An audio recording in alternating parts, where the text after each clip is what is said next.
Hello बच्चों, let's see this question states a large increase in the rate of reaction for a rise in temperature is due to our option is increase in the number of collision.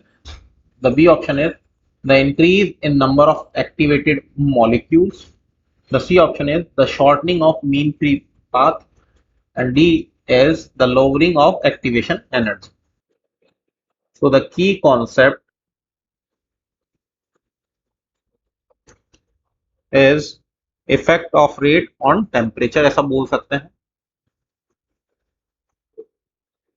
Effect of rate on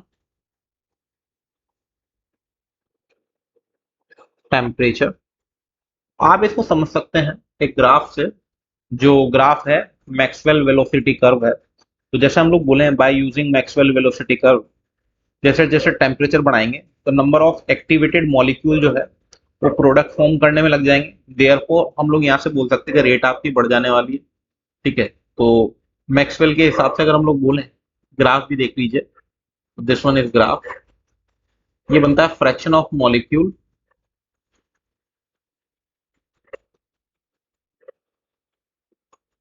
और इसके अलावा बनता है speed में.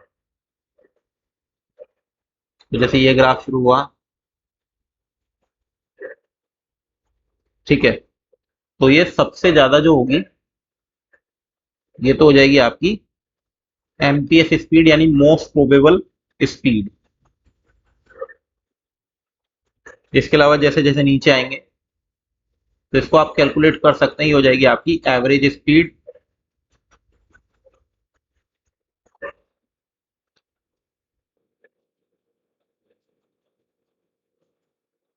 और इसके बाद में आएगी root mean square speed.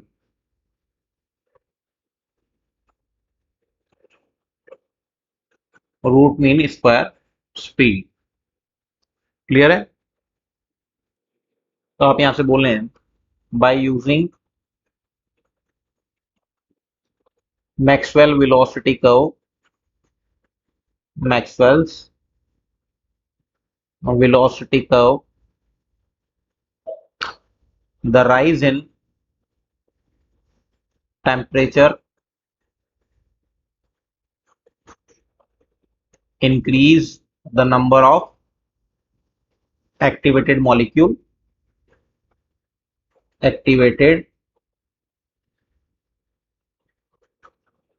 molecule to form the product.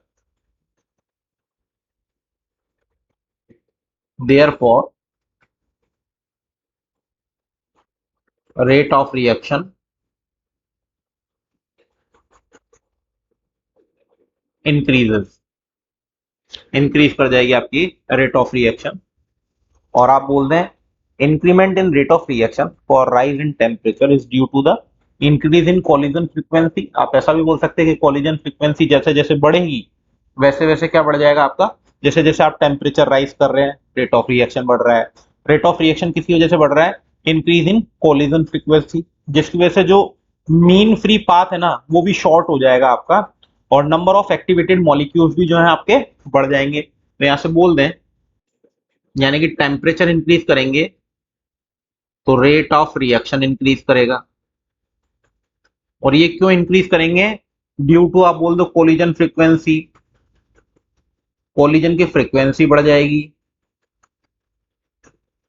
अगर ये आपकी बढ़ जाएगी तो आपका जो मीन फ्री पाथ है यानी आप बोल दो shortening of the mean free path.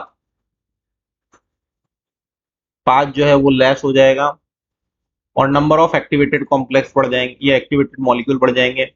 Number of activated molecule भी आपके बढ़ जाएंगे. तो इसके हिसाब से अभी तक थर्ड ऑप्शन आपका सही है. नंबर ऑफ कोलिजन बढ़ जाएंगे कोलिजन फ्रीक्वेंसी के साथ.